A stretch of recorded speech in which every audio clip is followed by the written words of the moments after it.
something happening here, but what it is ain't exactly clear.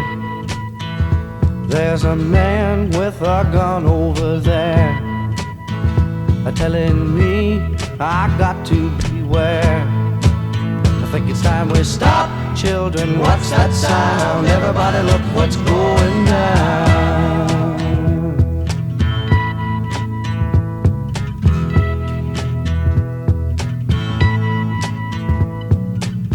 There's battle lines being drawn, nobody's right if everybody's wrong. It's Saturday morning again, and this is Brent and Amy. We're with Brokers Group Real Estate Professionals. On the North Olympic Peninsula. Yeah. Woo. Yeah, and we do this every week, every Where the Saturday sun morning. always shines. Well, that's a We lie. stretching it. But hey, so what we do every week, we bring the homes that have closed in our market, which is not Olympia, but Olympic Peninsula, and Sequim, Port Angeles, and the surrounding areas. Yes, we do. Yep. Okay, so what we go through the homes, starting with Port Angeles, and we'll tell you we had 10 this week that sold, and what they went for, what a little description about them, and then you can get a feel for the market. Yeah. So our intro this morning was the what is called the Railroad Park. There's an old railroad bridge, just really cool natural resource building that is owned by the tribe, Elwha. It's not Elwha, is it? Which tribe is it? Jamestown. It's Clallam tribe. I don't know. It's like an Audubon. Yeah, it's really place. cool. We had a workshop there yesterday. So anyway, Logan. And it's because the Olympic Discovery Trail is an old railroad line. This used to be the railroad bridge over the Dungeness River. So it's a part of the Discovery Trail. If you ride the Discovery Trail into Sequim, you're going to go by it. So we're inching up on our next milestone for our subscribers, and that's I think I'm a drummer. 10 or 11 away from 800. And so when we hit that 800 mark, we will have a giveaway at no monetary value of one of Logan's custom pouches. And he makes these things, they are by hand. They're virtually bulletproof. It's full grain leather. This thing is going to last, it's going to outlast you, as long as you have it. But it's multi-purpose. You can put anything in there you want. Put your gold Krugerrands or American Eagles or whatever.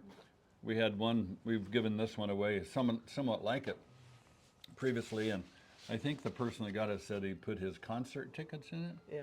Yeah, just if you're a concert person, you like to remember when you saw whoever. Well, you save them, and you're thinking Antiques Roadshow will come through 100 years from now, and I'll make somebody who will make big money. Okay, so we're going to run through the 10 homes that have closed this week, and then at the end we'll normally give a market survey, kind of our gut reaction about our local market here.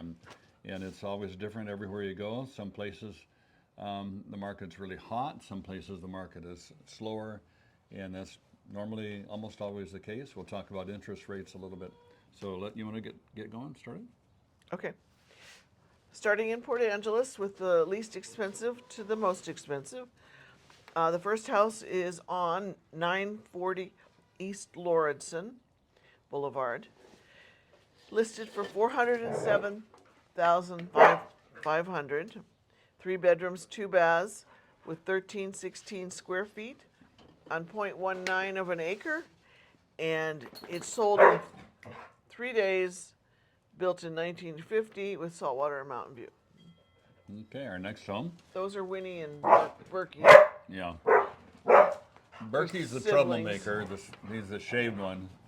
So this is the last week you get to see Winnie with her huge fur coat. She actually looks pretty close to the size of Berkey when she gets all that fur off. But she gets a shave Monday. No one cares. Yeah, no haircut, just a shave. Anyway, the next one is on East 3rd Street and originally priced at $425,000, sold for $415,000. That number on East 3rd was 1214 if you want to look it up. 3 bedrooms, 2 baths, 2,330 square feet, good sized home. And on 0.20 of an acre, 6 days on the market, built in 1941, and they have mountain view. House number 3 in Port Angeles is 1611 West 15th Street.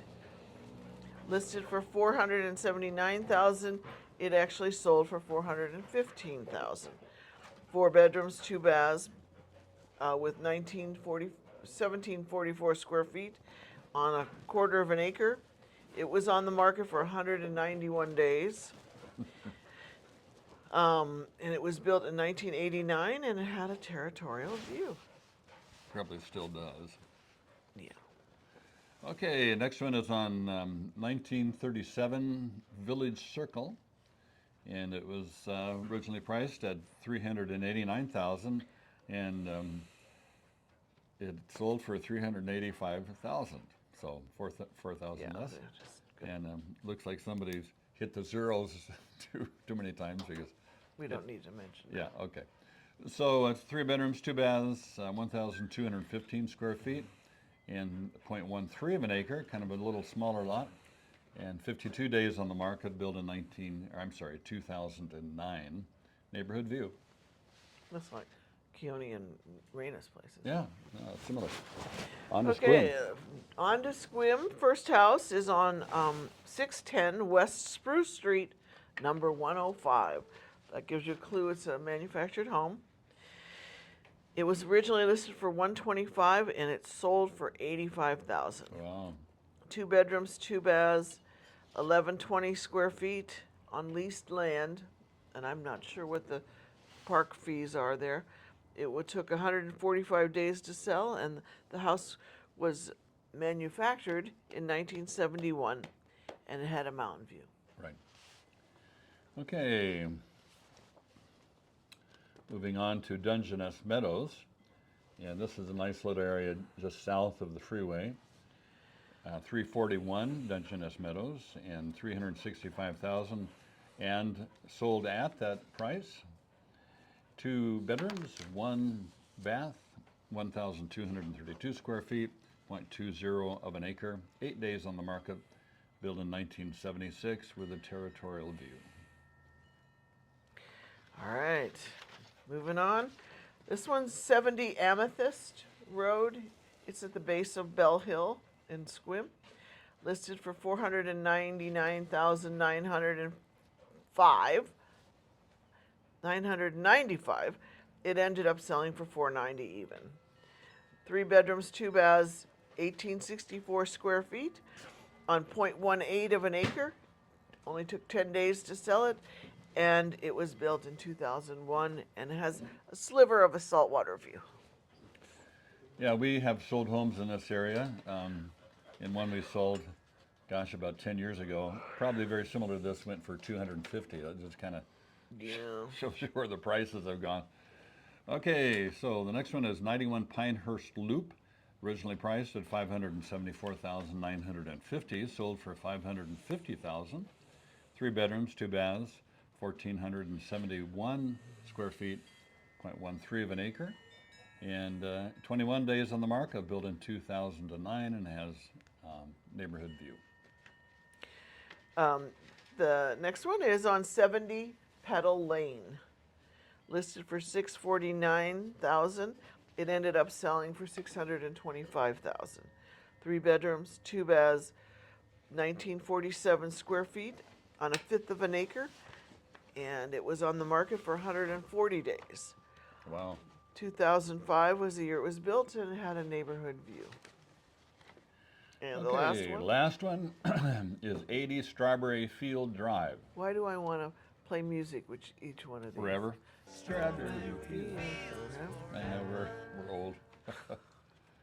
Our favorite songs. The best songs. Yeah, were I know. published a long time ago. Anyway, originally priced at $825,000, sold for $799,000. 3 beds, 2 baths, 2,287 square feet, 1.21 of an acre, 28 days on the market, built in 2001. Territorial view, and that wraps it up for today. 10 homes, all of them either at or under asking, And some sold in 3 days, and some quickly, in 145. and 140. and some for months and months. So the market. So we've been talking about the market this week. Yeah, and so we had Logan play the same song in the intro that we had actually played a few weeks ago, and it's by Buffalo Springfield, and it came out in basically 1967, and it was their big hit, and it's called For What It's Worth, and if you are of our generation, you remember the song. The rest of you probably don't. As we were talking about our economy and people buying or choosing not to buy, this song came to mind. That's why we. Yeah, and so the lyrics are just really awesome. One thing about the song, I always thought it was a Vietnam protest song, but it wasn't. It was really written in response to the hippie riots in LA on Sunset Boulevard when the city put in a curfew of 10 p.m. We weren't there. Yeah, we weren't there, but I just read about it. But it became a Vietnam protest song because the words were so applicable. And so there's, I don't know if you heard the words, but here's one that just. Well, this one does. Anyway. Yeah. Battle lines being drawn. Yeah. Everybody's right. Okay, there's a battle lines being drawn. Nobody's right. If everybody's wrong, young people speaking their minds, getting so much resistance from behind. But here's the one that I think really applies to today a little bit. Paranoia strikes deep into your life. It will creep. It starts when you are always afraid. Step out of line and the men will come and take you away. Now, hopefully it's not that bad. But there's a certain amount of paranoia right now. And it's very similar to when COVID hit. And we're seeing some similarities, not only in the real estate market, where everything kind of slows down and everybody's hunkering down, kind of going like, okay, what's going on here? Because when COVID hit, the market just dropped off the cliff. And also with our vacation rentals, we have 3 of these things, and our reservations just went away. A lot of them canceled. We got, this is the busy time of the year right now for getting reservations, and it was just next to nothing. So we're kind of seeing that a little bit this year. The real estate market is kind of hunkering down, at least in our area. And I think no matter which side of the political spectrum you fall, there is a certain amount of paranoia if you're on more the. Well, we could say caution. Yeah, caution. Well, maybe caution. If you're on the, on one side, then you're afraid that you've got Hitler in the office, and what's he going to do? All these horrible things. And then on the other side, if you're pro-administration that we have now, then it's more like I hope it works. I hope we can see this thing take off again, the economy and prosperity and all that stuff. So anyway. So as we've talked about this with peers, a lot of us think this is just like everyone's holding their breath, and then once it starts to give, we're going to have a crazy time. Yeah. Like it was at COVID. That summer was wild. Yeah, I mean, it ended up our vacation rentals were the most busy we've been, and then, boy, the business opportunities just opened way up, and everybody got real busy. So what does that mean to our buyers and sellers? What that means right now for our area, and we're not experts in any other area except for where we are, that is, this is a good time to buy, because you notice all of these prices are either at or most of them are under asking. And because the market is a little slow, that gives you some leverage gives you a lot of leverage. Yeah. Like we've seen homes go off the market that are beautiful homes that we feel were priced fairly. A year ago that would have been at market, but now everybody, if your home is not priced attractively, there's a good chance it's going to sit on the market for a long time, and there's some chance it just won't sell. And so the buyers are looking for a bargain. They're looking for the nicest home at the best price.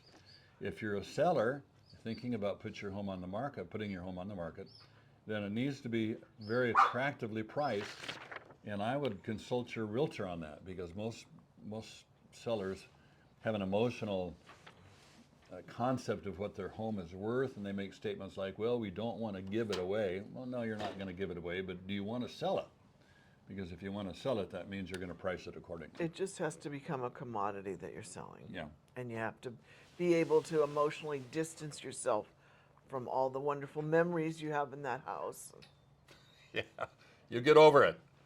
I mean, we've sold houses that we had a lot of memories in, and about a week and a half, it was over. We were over it.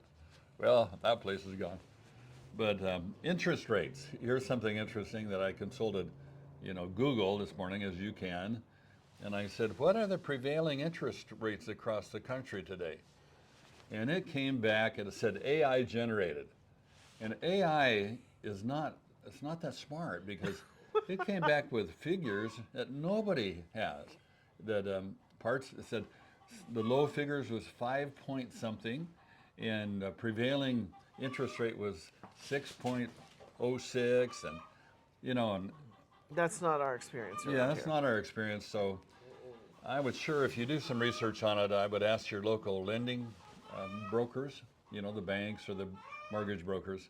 They can give you an accurate one, which I think is pretty accurate. Said it's this last week there was a significant drop in the Fed for a week. It was, not a lot, but more than we have had in the past, and the number that they had was 6.63. So we of course cannot quote rates because we're not, lenders. Yeah. But so you have to do your own research on that. But it looks like they're And the rates. if you have a lender that's on it, they can, if you're ready to buy, they can watch the market and say now, lock it in now if it drops to a certain level that you discussed. Yeah. So that's our read on it. And So we're hopeful. yeah. We're hopeful that everybody's hopeful that it's gonna, and I really sense it's gonna go. Yeah, so this is a plug for our vacation rentals. We have 3 of them. And if you are a viewer of ours, as I mentioned, our bookings are slower, we will give you a special rate. We have one of our viewers who just said, hey, we're coming to town. We've already made our motel reservations. And the worst deal in town is the motels, I tell you, because our accommodations are so far above anything you can get here for a comparable price. So check it out. And they come with chickens. And watch. the unit upstairs, which is our Chez Zigzag, comes with eggs. $2. Hey, we just got 12 baby chicks. Yeah. They're so cute. They're little. They stayed alive the first night. I got up at 2:30 a.m. I was afraid. I was afraid for the girls. I had it too hot. I thought, I hope I'm not cooking them. They survived. So anyway, that's all for today. No fried chicken. Yeah, we'll. Anyway. Subscribe and comment if you can, and hit the like. And this baby goes up for somebody to have hopefully in a week or Drawing, two. yeah. Yeah, for our drawing. So, Take care. have a good day. See you next week.